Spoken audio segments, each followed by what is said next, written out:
America has a problem. There's a huge love affair with trucks, and there's a desire to electrify them. So bear with me here. The whole point of electrifying trucks is supposed to be the benefit for the environment, but actually electrifying them can make matters worse. That's because higher emissions with gas trucks is not the only problem with trucks, and thus switching one to one, a gas truck for an electric truck, is not going to save the world. To truly understand why electrifying trucks, or at least subsidizing them, is not going to save the world, you're going to need to understand the impact of gas-powered trucks, and from there, understand the additional impacts of electrifying trucks. So first up, we have danger. So let's take your typical gas truck.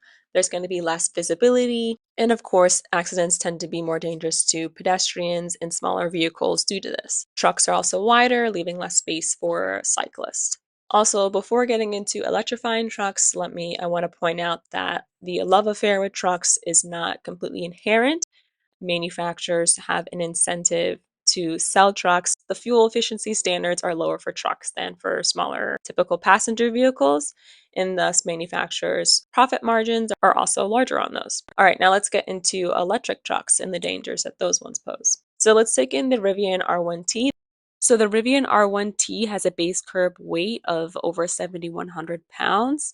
That's 1.2 times as much as the maximum weight of the Ford F-150 and 1.8 times as much as the minimum weight of the Ford F-150. It gets better yet. The Hummer weighs over 9,000 pounds, and that's twice as much of its gas equivalent. So why do I care about the weights of these vehicles? Heavier cars, which almost all EVs are, cause deadlier accidents. This problem unfortunately increases even more when you have a 9,000-pound vehicle hitting a 3,000-pound Honda Civic. Even if the 9,000-pound Hummer owner is at fault, if you are dead and injured, that tends not to be a consolation prize. So all in all, electric trucks worsen the safety issue given their heavier size, and there's also the danger element when you take into consideration their faster acceleration time as well. All right, so second point is road safety and integrity. Our residential streets were not meant to consistently carry heavy loads, and if we switch to EV trucks, there will be a lot more heavy vehicles on the road. Let's take dry-via asphalt, for example. That's typically meant to just carry around 8,000 pounds, and if we think of another example before about Hummer, that's over 8,000 pounds. That's going to be more wear and tear on our streets. Of course, there are lighter EVs, and there'll be lighter vehicles that are in parking garages.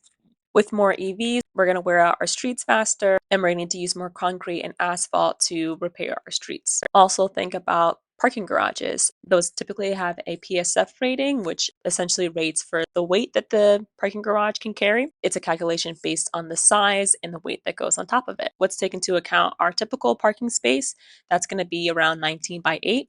You take a 9,000-pound truck, not accounting for any passengers in on there, you're over 55 PSF. And for context, your typical parking garage might have a rating around 40 PSF.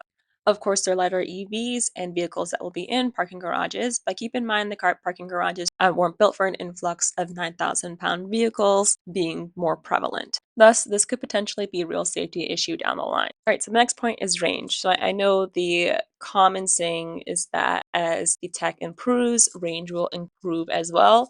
And my response to that is let's subsidize more the R&D into improving our range instead of just subsidizing any vehicle out there. Otherwise, for a lot of these electric trucks, the range to value proposition really doesn't make much sense, particularly if you're using it for a truck's intended purpose. So let's take in mind the F-150 Lightning. So let's say you use it and you want to do a little bit of hauling. You have a stated range of about 300 miles. However, their hauling range is estimated to be around under 100 miles. If you factor in cold weather and a lot of frequent stops, or maybe you're looking at 75 miles. There's a battery pack that you can use to increase range, but overall, this range for the F-150 Lightning is really not great for construction or hauling purposes. With that in mind, it's even more perplexing to the fact that we're subsidizing them. So there's a $7,500 tax credit available for electric vehicles under $80,000 and also meet some other criteria. But all in all, we're subsidizing a electric truck that is better suited to taking Timmy and Jimmy to soccer practice than it is for a truck's intended purpose of actually hauling shit. Lastly, there are some battery material issues. Some of the main materials used for EV include lithium, cobalt, nickel.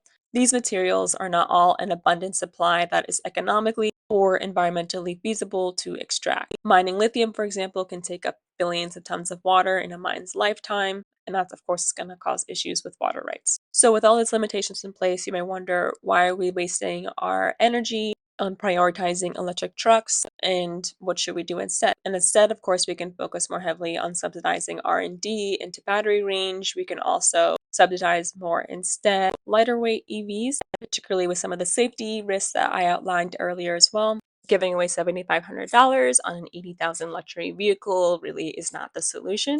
Investing into more public transit, such as electrifying trains or buses, those are more efficient when it comes to transporting people. We can also push more hybrids. The average American drives under 50 miles a day, and hybrids can definitely accommodate that. So that's going to mean less battery materials being used in hybrids, and you can still have the same impact of the average trip only being powered by the electric portion. You'll save on road repair given the lighter weight of hybrids compared to full EVs.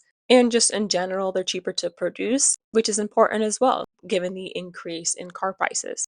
We need to ensure that we're doing the full cost benefit analysis. What's the impact on our roads? What's the impact on driver safety? What's the impact on pedestrians? What's the impact on the environment and water usage and water rights? It's important to do that entire calculation. And maybe when you do that calculation, subsidizing luxury, low range electric trucks does not come out on top. All right, well, thanks again for stopping by. This is Clear Money Tea. Please like, comment, subscribe. All right, bye guys.